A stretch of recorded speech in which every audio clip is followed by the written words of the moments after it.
Merhaba, ben Nur. Evime hoş geldiniz. Şu an Çeşme'deyiz, Ilıca'da. Ben aslında 12 yıldır avukatlık yapıyorum.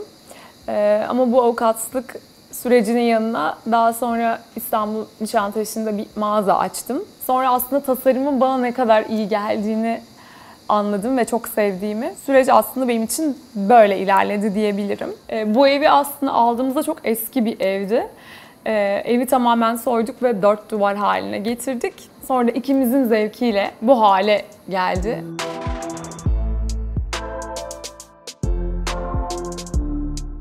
Biz misafir çok seviyoruz ve bence kesinlikle yazlık misafirsiz olmuyor. Bunu da anlamış oldum.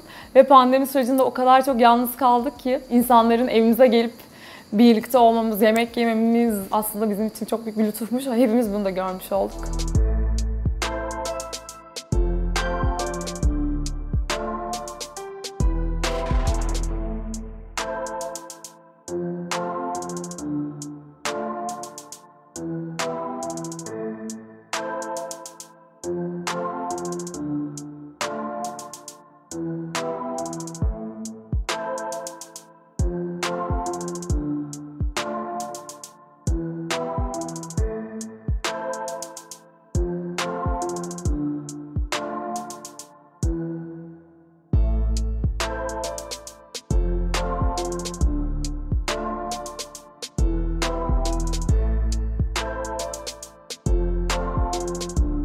Burası evin oturma alanı ve burası aslında eski binaların olduğu bir yer. Biz aslında bu eski binaların içinde yepyeni ve canlı bir bina olarak kaldık.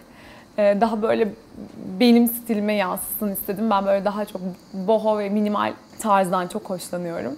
O yüzden hani onu yansıtsın dedik. Sonra bir havuzumuz yoktu. O yüzden buraya bir havuz koyalım dedik ve evin bahçesinden kıstık bunun içinde. Özellikle de şu alanı ben çok beğeniyorum çünkü camı açtığın anda ev ve havuz birlikteymiş gibi görünüyor. Direkt havuza atlayabiliyorsunuz. O çok keyifli oldu bizim için. Biz eşimle böyle outlet gezmeyi çok beğeniyoruz ve seviyoruz yani. Koltuğu Mudo'dan aldık ve çok da uygun bir fiyata aldık. Bu iki önümde duran sandalyeler, onlar Zara Home'un parçaları.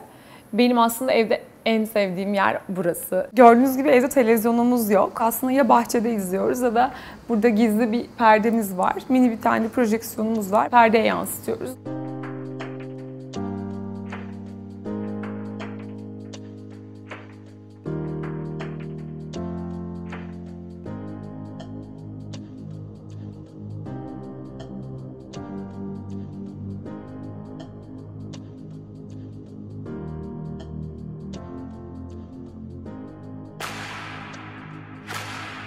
Şöminenin üzerindeki tabaklar Crescent Tasarım diye bir yerden aldım. Evdeki bütün aksesuarlar da aynı şekilde. Burada Çeşmeli, burada yaşayan Terrakota Seramik Arti Gül abla. O benim için yani kendi tasarımları zaten ve bizim eve çok uygun olacağını düşündüğü için onunla birlikte hazırladık çoğu şeyi.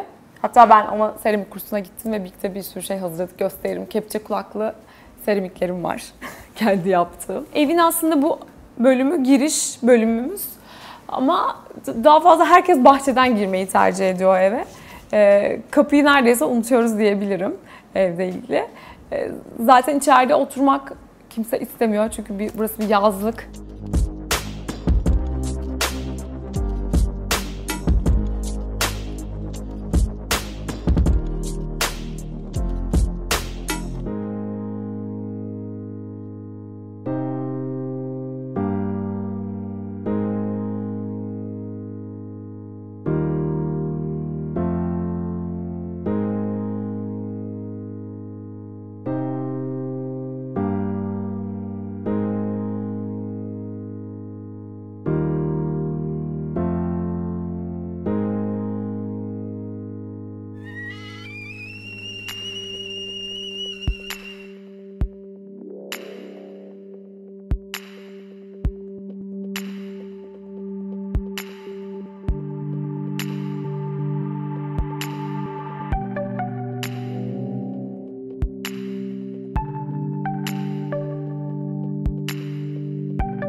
Burası benim evdeki en sevdiğim bölüm. Böyle tek tek özenle yaptık aslında her şeyi. Her bir parça yapıldıktan sonra eklendi diyebilirim. Mesela bu üst raf sonradan ekleme oldu. Dolayısıyla çok büyük bir ada olsun. Arkadaşlarım gelsin, otursun, hem sohbet edelim, hem yemek yapayım, hem içelim. Böyle keyifli vakit geçirebileceğim bir alan olsun istediğim için özellikle bu adayı büyük tuttuk mutfakta. Doğal ahşap malzeme kullandık bütün mobilyaları. Renk tonlarını da böyle üçüncü boyada falan bulduk diyebilirim. Ben tavanda bir davlumbaz kullanmak istemedim. Bu böyle dikine çıkıyor ve bütün buharı içine alıp aşağıdan filtreleyip dışarı çıkartıyor. Hem yerden kazandım hem de görsel olarak beni rahatsız etmeyen bir şey oldu böyle olması da.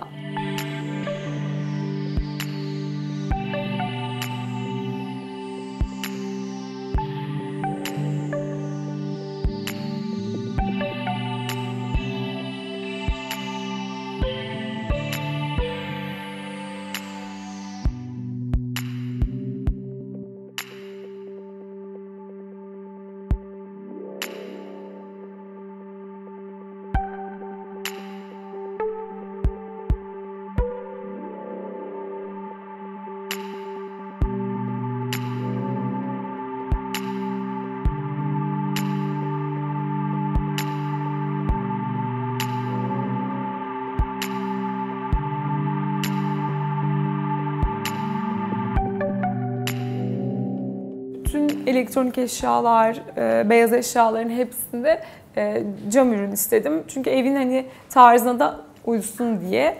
Bu yüzden hepsi böyle siyah camlı ve genel olarak bütün beyaz eşyalar bu şekilde evdeki. Burası aslında tel dolap değildi, bir kütüphaneydi. Kütüphaneyi benim tabii ki üst rafım olmadığı için tel dolaba çevirdik. Böyle açık ve her şeyin görünür olması çok hoşuma gidiyor ev dekore ederken ya da masa hazırlarken tabaklarımı görmek ve onlarla masayı kurmak daha hoşuma gidiyor. Daha zevk alıyorum bu işten. Evde fazla bir aydınlatma yok. Sadece bu Yargı'dan aldığımız vantilatör var. Diğer kalan her şey spotlarla çözüldü.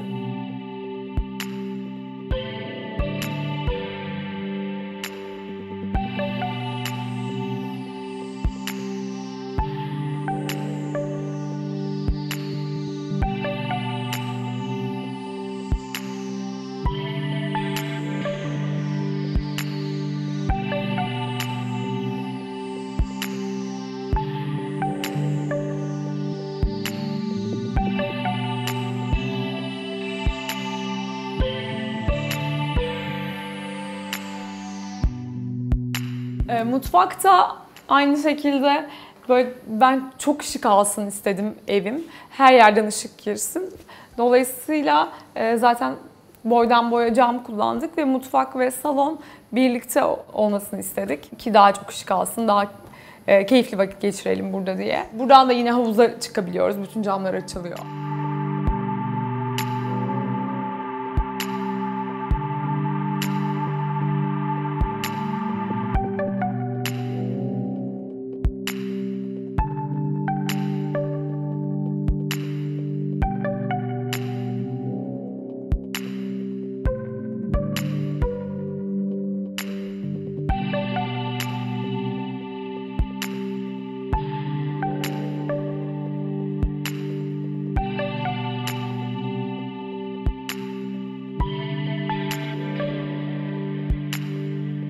Evin merdivenini aslında hiç değiştirmedik. Aldığımız gibi duruyor. Böyle doğal haliyle kalmasını istedik. Çok eski bir yapı zaten.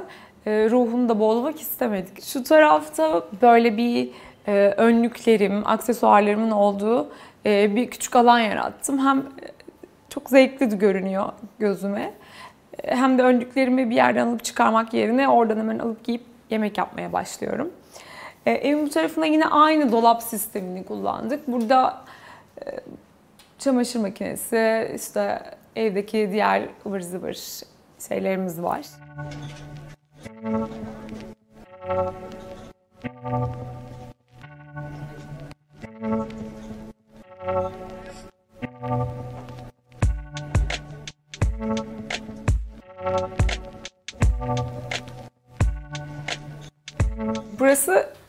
evin misafir odası. Nevresim takımından yatak örtüsüne kadar, yastıklarına kadar, hatta duvar süsümüzü burada lokal bir dükkandan aldık. Aydınlatmalar Zara Home yine. Hatta hala bulunabilir. Bütün odalarda gördüğünüz gömme dolapları kullandık.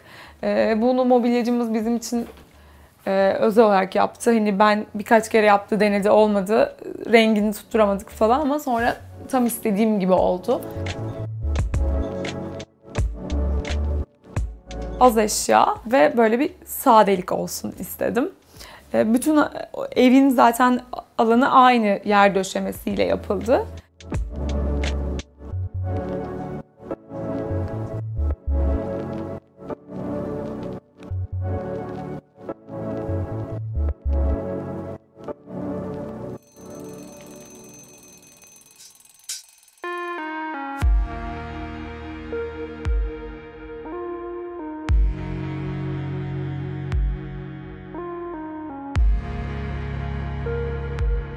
Burası bizim odamız. Burada yine aynı dokuyu kullandık. Aynı ahşap ürünler, yataklarda, ayna, kapılar. İşte evi aslında sıfırdan yapmanın böyle de yararları oluyor. Hani nerede neyi kullanmak istiyorsam, hangi ton, hangi malzeme hepsini iç içe kullanabiliyorum. Hatta iç içe geçirebiliyorum. Duvarları doğal bıraktık.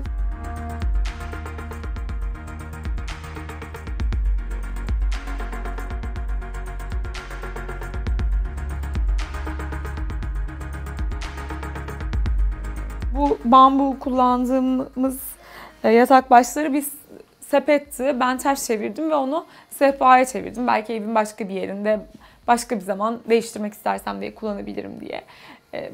Aydınlatmalar Lelek Design'dan aldık. Bunları internetten buldum ve çok başarılı buluyorum bu arada ürünlerini. Bodrum'dalar sanırım.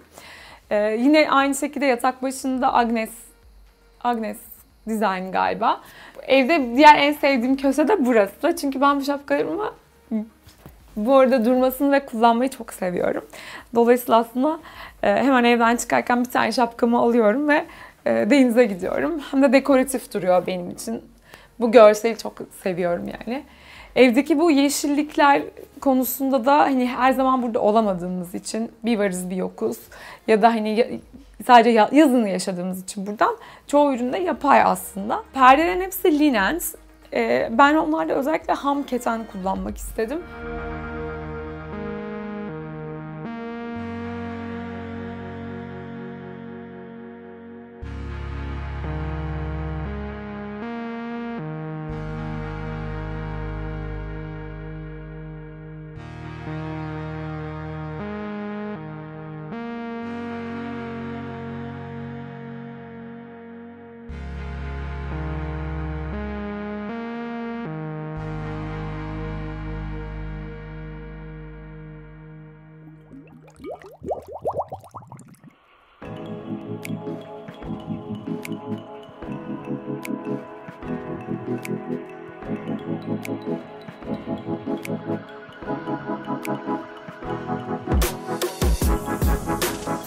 Burası da ebeveyn banyomuz.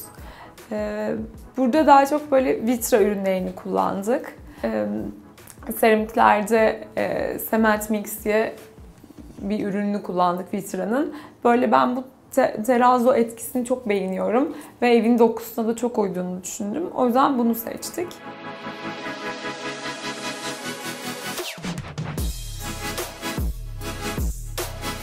Armatürlerde de yine vitra ürünleri kullandım. Origin serinin adı. Burada bunu ben yaptım aslında. Ustayla birlikte oturduk, birlikte tek tek tuvaları dizdik ve bu beton tezgaha hazırladık. Yine aksesuarlarda Zara Home kullandım. Banyoya 2 tane cam açtık. Ben hem aydınlık olsun istedim ama bir de görünür olmasın istedik. O yüzden böyle çift taraflı ürünler kullandık. Bunları böyle yukarı çıkıp kapatıp aşağı indirebiliyorsunuz ve istediğiniz zaman açabiliyorsunuz. Tamamen size bunlar da Linens'ten yaptırıldı ve çok konforlu aslında. Bu tarz daha böyle küçük ve aydınlık olmasını istediğiniz banyolarda cam açıp bu perdelerle durumu kurtarabiliyorsunuz.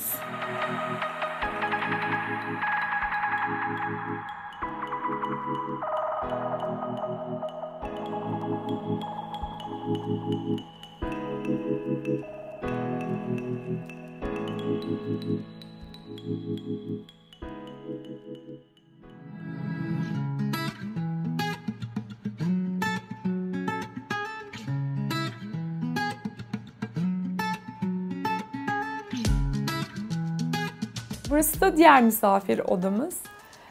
Buranın tarzı da hepsi aslında gördüğünüz gibi birbiriyle uygun yapıldı. Bunu hatta daha yeni aldım, öyle söyleyeyim size. Trendyol'dan aldım 180 TL'ye.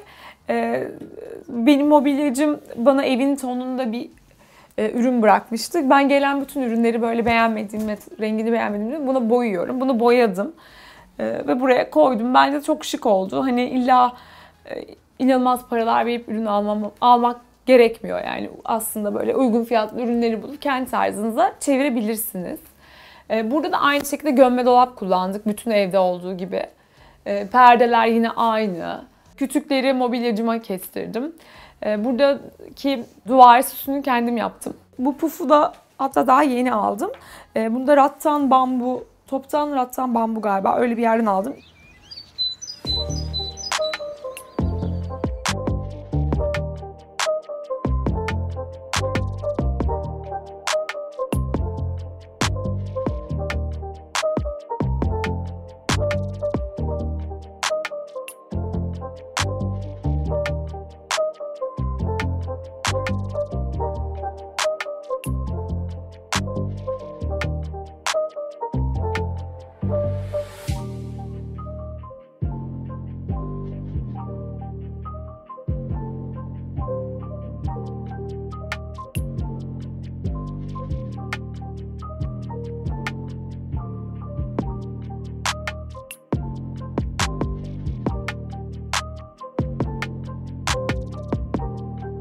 Bu da evin teras bölümü. Bu gördüğünüz koltuk Mudo'nun, aslında size içeride anlattığım koltuğun devamı, yani fazlasını buraya attık.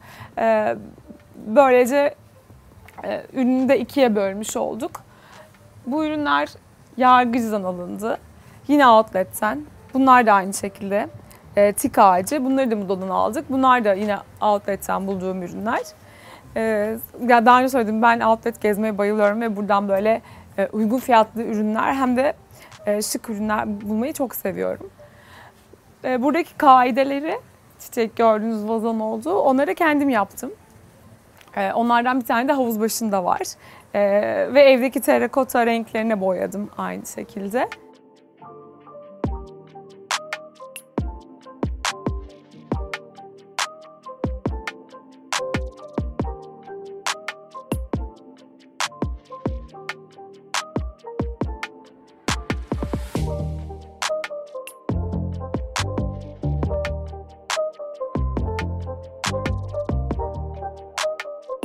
Şezlongu havuzun içine atıyorum. Çünkü havuzun burada bir alçak alanı var. Bunun sebebi de aslında burası makine dairesi ve bunu nasıl değerlendireceğimizi düşündükten sonra evet, burayı böyle daha alçak bir alan yapalım. Hem keyifli olsun, hem birazcık suda güneşlenebiliriz.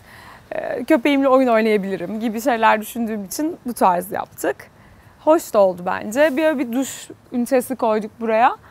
Hemen havuzdan çıktığınızda hem serinlemek hem de duş almak için eve girmek istemeyen olabiliyor çünkü. Ve yine mobilyacımıza bir ahşap masa dizayn ettirdik.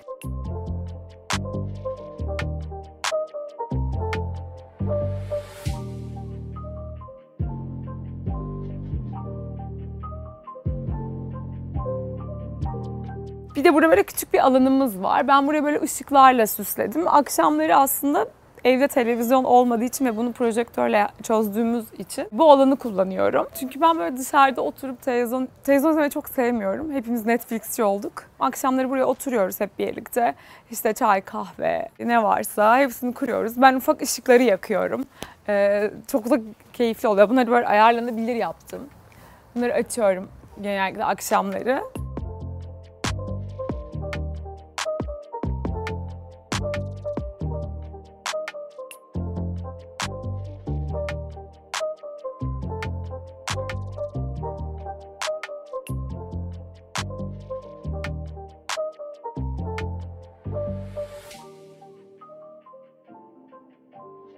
Evimize misafir olduğunuz için hepinize çok teşekkür ederiz. Bu umarım hepinize bir ilham olur. Çünkü eski evleri alıp dönüştürüp istediğiniz ya da hayal ettiğiniz evi çıkarmanız o kadar da zor değilmiş. Bunu hani en büyük örneğini ben yaşadım. O yüzden umarım her şey hepinizin istediği gibi olur. Bir gün de bize bekleriz.